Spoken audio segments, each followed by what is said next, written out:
Speedway Report is produced and broadcast by the Zeus Radio Network for Racers Reunion Radio. Well, I got to tell you, the whiners came out of the woodwork after the conclusion of yesterday's Firecracker 400. The modifieds at Riverhead showed that you don't need fenders to trade some paint, and IMSA fans complained. Actually, there's stuff that was legit in my book this week up at Canadian Tire with the IMSA circuit. We'll get to all this and more coming up. Welcome, everyone, to Speedway Report, Monday, July the 8th, 2019, from the shores of Lake Norman in Race City, USA, Mooresville, North Carolina. I'm Patrick Reynolds, and thank you for joining the fastest half hour in racing. We're going to take Monday night and make it your favorite night of the week because Speedway Report is on. I usually leave this for the end of the show, but I'm going to give it a plug now, is that we've had our own YouTube channel for quite a while. Hit subscribe. Go to Speedway Report with Patrick Reynolds. Subscribe. Never miss an episode. Sometimes you're in amongst social media. You catch us, you don't. You catch the podcast. Never miss a thing on YouTube. You can hit us up. Just hit subscribe. We'll deliver everything right to your mailbox. Looking forward to talking to you even more. Let's review the victory lane lap from the Independence Day weekend that was around the world of motorsports. We'll begin in Daytona because that's where a lot of our talk will be tonight. The Monster Energy NASCAR Cup Firecracker 400. Yeah, I still call it the Firecracker 400. What do you want to make about it? Rain postponed the event from Saturday night to yesterday afternoon. Justin Haley, yes, Justin Haley was your winner of yesterday's Cup Series race. Yeah, he earned it too. The Xfinity cars raced Friday night. They weren't postponed. They were rain delayed for sure. Friday night, Ross Chastain will lead his teammates to the checkered flag. Watermelon Farmer gets his second career series win in the Xfinity cars. NASCAR's Wayland Modified Tour was on the Bull Ring in Riverhead, New York, where Justin Bonsignor was your winner. IMSA cars, they were up in Canadian Tire Motorsports Park. I'll just talk about the results for right now. And I'll tell you, I stole this right from IMSA's website. I loved how they wrote it. I copied and pasted it right here. It took nearly 7 years for Mazda Team Yost to return to IMSA Victory Lane between a victory at Road America in August 2012 and then last Sunday's win in the 6 hours at the Glen. This time, it took just 7 days. After finishing second in last weekend's 1-2 result at Watkins Glen, Tristan Nunez and Oliver Jarvis took the victory, leading a second straight 1-2 sweep for Mazda Team Yost. Nice for them. 2 cars, 4 drivers, top 2 spots for 2 weeks in a row. That's pretty impressive. Well, we went from endurance racing to 4-second racing. NHRA was in Epping, New Hampshire for the New England Nationals. Up at top, Fuel Steve Torrance took his 7th final round win of 2019. And in funny car, Matt Hagan won his 3rd straight at New Hampshire. 2 real strong performances on there in the nitro categories. Over on the dirt tracks, the Lucas Oil Late Models they tried a race last Wednesday in Zanesville, Ohio, in a traditional date. That was rained out. They were off on 4th of July to Portsmouth, Ohio. Mike Marlar was your winner. On Friday night, they raced in Middleburn, West Virginia. Tyler Erb took the checkered flag. That's his first one since February. Long winless drought there for Erb. It's over. And Saturday night's race at Mansfield, Ohio. Bummer, rained out there. The World of Outlaw Late Models were held a doubleheader up in Spring Valley, Minnesota. I guess 4th of July weekend in Minnesota. Might be able to take off the hoodie up there. On Friday night, Brandon Shepard was your winner. He liked it so much he got out the broom. On Saturday, took the A main as well. World of Outlaw sprints were in Aberdeen, South Dakota last Wednesday, July 3rd. Brad Sweet was your winner. No race for the Outlaws on 4th of July. Okay. On Friday, they held it in New Richmond, Wisconsin. Sheldon Hodenschild was your winner, and Sweet came back on Saturday to take the doubleheader in Wisconsin. USAC sprints. I used the broom term already with the sweep for for who was it? Oh, Brandon Shepard at the Spring Valley, Minnesota. Brady Bacon, we'll use the same cliche with him. They raced, USAC Sprints raced at Knoxville, Iowa, Friday and Saturday. Bacon took the A main on both nights. Grandview, Pennsylvania was rained out again. I think I've said that more than I've given results on the show this year. Southern Modified Racing Series. Little Week had a 12-car field. Out for the 75-lapper in Asheboro, North Carolina. Jeremy Gerstner was your winner, the 2018 series champion. Now, let's talk about the Daytona Firecracker 400. My goodness, did the whiny little people come out on the internet with this one? They didn't like anything. There were plenty of people that applauded Justin Haley's win, applauded how things went, and then there were plenty of people that just bitched and moaned and complained about everything. Everything was NASCAR's fault on this one. No, you guys know I take NASCAR to task plenty, stages and playoffs, but I won't do that tonight. We'll give that glue factory horse a rest. However, there was a whole lot of decision-making and things that they had to go with and just try to take care of because of the weather and so many different situations. I'm going to defend NASCAR tonight. I think they did a heck of a job. And yes, Justin Haley is a darn well a legitimate winner in the NASCAR Cup Series. Let's talk about this, the lightning versus the rain. There were a whole lot of people I saw on Twitter complaining that it was not raining at the Speedway, ergo, we should be racing. No. Lightning strikes are a dangerous thing. We remember back in Pocono several years ago, 2012 was it, I guess, there were people killed in the parking lot at Pocono.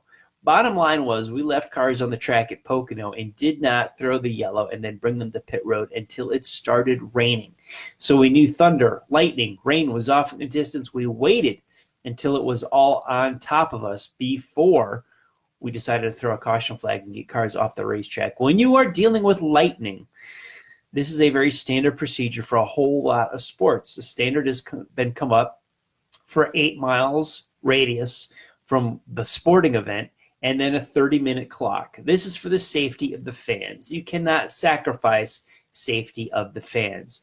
We have very tall metal grandstands at these tracks. You do not wait till a lightning storm is right on top of you before you stop the event. If you tell people to vacate the grandstands while the cars are on the track racing, one, they're not going to get the word because of the noise, or it will spread very slowly through the cans like the ones I'm wearing, or if they're tuned into MRN or the NASCAR app or what have you. You've got to stop the event, get people out of there. People will not leave a sporting event while it's going on, and you tell them, yeah, go ahead, get out of the stands, but we're going to keep running the race. No one's going to do that. You have to do what you have to do for the safety of the fans. You can't compromise that. And there were so many idiots on social media yesterday that didn't get that. They were stuck with if it's not raining, we should be racing. If it's not raining, we should be racing. You're an idiot. Shut up. If you don't get the safety aspect of lightning, I can't help you. Lightning can strike scientifically from 100 miles out. We're only asking for 8 miles and then a 30-minute clock. Has to be done. Now, this really came into play yesterday with the outcome of the race, but it was a level playing field and everybody had the same information. But lightning and the rain, oh my goodness. Get it through your heads with the safety of the fans, and we don't just run. I wanted to see the last 33 laps run too. We didn't, and I understand that. It's disappointing, but it's the right thing to do. Let's move on to the Spire Motorsports Charter. Justin Haley, in only his third career start in the Cup Series, gets the victory, yet he's a regular on the Xfinity Series. Now, Spire has a charter that they purchased. Now we're getting into the minutia and nuances of the NASCAR Cup Series, which I don't really understand or know about. I don't go deep and dig deep into these charters. I know there was uproar several years ago when the charters came along, and the Wood brothers didn't get one. because it was based on the last several years' full-time participation in the series. The charter gives you some guaranteed starting positions as well as your race for more prize money. NASCAR has kept the prize money under wraps for a few years now, so we really don't know the difference between a charter payoff and a non-charter payoff. However, we're getting so overly complicated, and this is one of the things that muddles down the sport is these charters. I don't know enough about them. The information's out there. I just don't care. It doesn't have anything to do with the racing on the track. One. Two, this is the biggest difference between, not the biggest, but a huge difference between NASCAR and auto racing in general versus stick and ball sports. If I wanted to start an NFL franchise, I can't just start one. There's a massive procedure and approval from the commission, the other owners, the other coaches, all the board of directors in the NFL. There's so much you have to go through. I can't just start an NFL team because I want to start an NFL team. NASCAR Cup Series. Yeah, if I want to start a Cup Series team, I can just start a Cup Series team. If my wallet allows it, my wallet will allow it, and I'll just go ahead and do it. You can't just do that in stick and ball sports. You have what? What do you need to start an NFL team? Aha, it's the F word. Shh. Franchise. Now, we've restricted that type of business model and that type of style of governing and officiating sport here for a long, long time. Auto racing does not have franchises. Would you have different cities versus different cities? Now, there are spots on the grid in Formula One, which is a little bit different animal, but NASCAR doesn't have that. Franchises. No, we don't have franchises. We have charters. This is a lot like, I think the effort was put in for the top 35 effort years ago to give these teams a locked-in spot on the grid on Sunday, to give the teams some value. When these teams go for sale and eventually go out of business, you're selling them like a fire sale, pennies on the dollar for what you spent on this team to just liquidate the parts, the building, the tools, the cars, the haulers, the equipment that you have. The charter, with its idea, as well as the top 35 originally, was to give the team some kind of value other than just going broke. Now, the top 35 was manipulated with point swapping in between organizations. You remember the big Penske deal. We had past champions provisionals. We swapped points in between people, and it really, to me, it really hampered the legitimacy and the foundation of the sport. I like the idea of the fastest 40 start the race and the rest go home if you're too slow. The top 35 model was to lean a little bit towards a franchise effort without actually going there. Charters take that a little bit further. You get a spot in the show on Sunday, which they don't have enough cars to make anyway, but you race for more money, week to week, more prize money. But NASCAR took that knowledge away from the rest of us. So I have no idea what it's worth. Spire has a charter. They're not racing week to week, but they bought the charter, so they're reaping the rewards of it. What this means for them? Well, monetarily, probably quite a bit with the paycheck that they got yesterday, I'm assuming. Points-wise, Justin Haley does not move on to a playoff berth, will not participate that way because he's declared eligibility in the Xfinity Series, and he's chasing a championship there. You have to be in Cup Series in the top 30 in the points, in owners' points, as well as winning a race to make it to the playoffs. Spire is not suddenly going to do this and suddenly become a full-time team. They're not ready. They won the race. Good for them. But the point system won't really be affected. So a lot of people on social media were complaining about that yesterday as well, and how we screwed up the playoffs. And my whining little fans, you didn't do your research or understand what was going on. I don't understand everything, but I know when I don't need to know something, and I know when I should know something and shut up about it if I don't know about it. There were a lot of people complaining about the points yesterday. It's negligible. Now, I will criticize a 1 p.m. green flag start Sunday. I don't know why we didn't do noon or 11 a.m., something to that effect, which you often have done on rain-delayed shows, because we would have gotten this entire 400 miles in and raced to a checkered flag. However, I'm not sure of the 1 o'clock deal. Maybe it was NBC. I don't know. But if we had started this race even at noon on Sunday, yes, we would have gotten those final 33 laps in 400 miles in. Now, let's go to the big aspect of this. Justin Haley celebrates in victory lane in only his third career start. Yes, 100%, my opinion, he absolutely earned this victory, deserved it, and it is a deserving winner of the Firecracker 400. People, here come the whiny little internet troll criticisms. Let's run through them. Where was he running before the big one? Well, technically 27th he was running before the big one. However, if there is a huge, massive pileup and you avoid it, you should be rewarded. If 20 cars get taken out, 25, whatever it is, there should be a reward for that. You should be credited with that. Don't think it was given to the man because he avoided a crash. You should be avoiding crashes. That's part of it.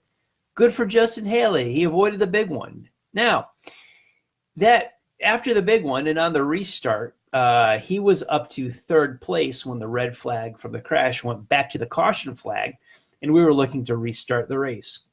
Kurt Busch was staying out. We weren't sure about the weather. They gave the 1 to go signal for a restart.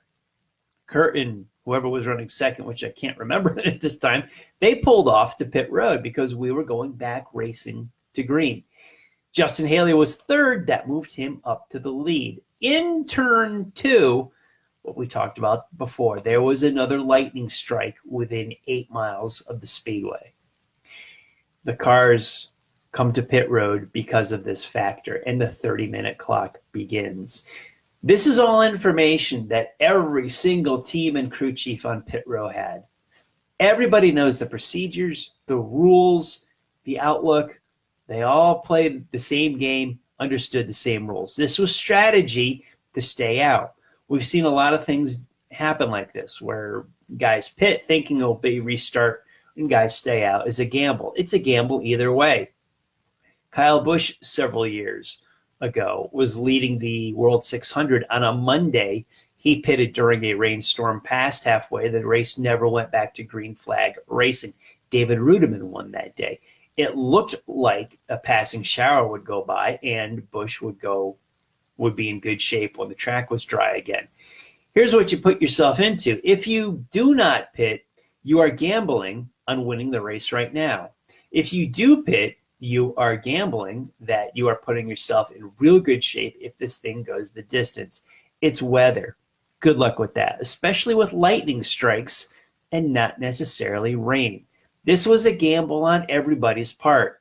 And the Justin Haley team, Spire Motorsports, Peter Suspenzo, the crew chief. If you don't know who Peter is, you're a newbie to the sport, look him up. He was a big deal about 10 to 15, or excuse me, more than that, 15 to 20 years ago. Suspenzo was winning races and part of the household names, that group of crew chiefs that you could name, and we're in the mix every week and usually got a TV interview because his cars were up front. It was great to see Suspenzo back in victory lane, win a race. They used the exact same strategy and knowledge that everybody else in the field had. Spire Motorsports won that race. Rain delays, rain-shortened races have been a part of NASCAR for longer than I've been around. This is a part of strategy. It's not BS. It doesn't suck. It's racing. It's 100% part of it. This has happened for years. It's going to happen for a long time in the foreseeable future. NASCAR did the right thing in all of the safety, all the lightning, all the rain. Only thing questionable was the green flag start time on Sunday. They could have moved that up and we could have gotten the 400 miles in. Anyway, we went for the best shot we had on NBC. Darn good race. It was a lot of passing, a lot of excitement. It wasn't that single file conga line that everybody has. Justin Haley. So it wasn't your usual guys winning. So Haley outsmarted them all. Good for him. Give him some champagne or some Coke Zero in this case, because I don't think he's 21 yet, so he can't have a drink. But hey, good for Haley. I thought it was a good deal, and I wish the whiners on the internet would shut up. This is part of racing. I guess you started following the sport last week. All right, off my Firecracker 400 soapbox. I promised it to you. I gave it to you. Now, some guys that really had legit stuff to complain about are the IMSA fans. Oh boy, did they get the shaft yesterday. IMSA originally scheduled their race to be on NBC, the mothership, the Peacock, on Sunday afternoon. What a great exposure for the series, great exposure for the sponsors and everybody in it. The rainout from NBC on Saturday Night NASCAR pushed them to Sunday afternoon NASCAR. IMSA gets bumped to CNBC, and CNBC in some markets was airing paid programming and not even the sports car race. There was a delicious-looking rotisserie chicken going around, but the race was not. And now you could catch the race on the NBCSN app, the CNBC app, but for crying out loud, people, I'll say it to the networks, do we always have to get an app or an extra gizmo or NASCAR something or IMSA something to catch these races online? Well, if it's on TV, can we just sit and watch the damn race without downloading 5 different pieces of information so we can stay connected and just watch it? There's something to be said for old-fashioned when you just sat on the couch, grabbed the remote, clicked it, and watched the race. IMSA people, IMSA fans were complaining. Yeah, you had reason to when you go from NBC to CNBC to paid programming and not even online. Yeah, I felt for the sports car crew yesterday. Something great to talk about. Robert Wickens will be in Toronto this weekend piloting an Indy car with hand controls on it. How cool is that? Aero Technologies have created some electronic controls, some hand controls that Wickens will be able to be on track this weekend in Toronto. Real quickly, to just catch the modified finish at Riverhead, New York on Saturday night. Justin Bonsignor crossed the finish line sideways, nose first into the wall. A lot of damaged race cars, however. Great racing. Those guys raced their heart out up in the island, one of the homes of the modified series. So look it up on YouTube or the NASCAR Home Tracks page. It's worth watching the green-white checker finish to the 200 that they raced on Saturday night. Bonsignor, your winner there. Some gratuitous plugs right now. WSIC Radio, you can listen online since most of you are really not in the Lake Norman, North Carolina listening area. WSICweb.com. I host Why Should I Care each Thursday morning, 8 a.m. Eastern Time. My co-host is Melissa Nieder. We talk about local charities. On the flip side of that, if you are in the Lake Norman area, on Friday night, I will be emceeing the Second Friday Street Festival in Old Town Cornelius. Come on by July the 12th at the Oak Street Mill in Cornelius, North Carolina. Come say hey. I'd love to meet you. It'd be fantastic to say hey to everybody. If you're in the area, catch this show. Want to come by the Oak Street Mill for the Second Friday Street Festival, Friday, July 12th at 6 p.m. Looking back, and we want to tip our hat to Motor Week Illustrated, where the roots of this show are. Our Racer of the Week, I'm going to give it to Steve Torrence this week. Heading into Colorado in 2 weeks, the NHRA circuit, Torrence is 7 out of 13 this year in Top Fuel, including a massive streak of 5 in a row. Torrence, with numbers like that, yeah, you are the Speedway Report Racer of the Week. In between our broadcasts, please keep up on the world of auto racing with SpeedwayReport.com. This show and all of our past ones are uploaded onto the site. We've also got racing articles to read. If I had a little more time, I would write a little more, but I will. It's all coming in the future. We've got uploads of this broadcast and our past shows. So we've got, where is this stuff archived? Well, we've got SpeedwayReport.com, the Speedway Report Facebook page, the Racers Reunion Facebook page, Speedway Report on Twitter, and Speedway Pat also on Twitter. Also, racersreunion.com in the forum. If you're connected to me on LinkedIn, it's there. And our YouTube channel, subscribe. Speedway Report with Patrick Reynolds. Yeah, I started it a while back. Subscribe. Speedway Report's YouTube channel.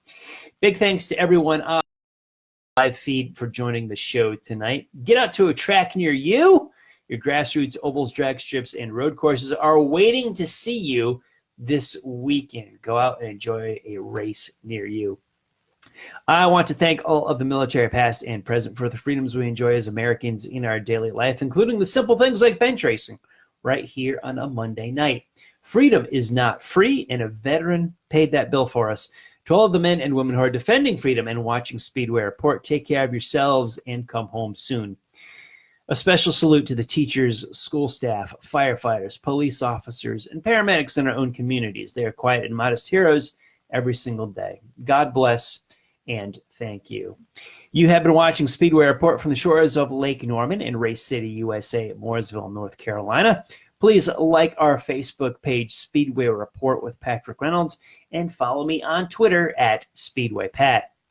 Now, if you're on Facebook right now, live, head on over to Drag Racing List. That's Drag Racing List, because Drag List Live is coming up next. Bill, John, and Barb got you covered with all of the drag racing chit-chat.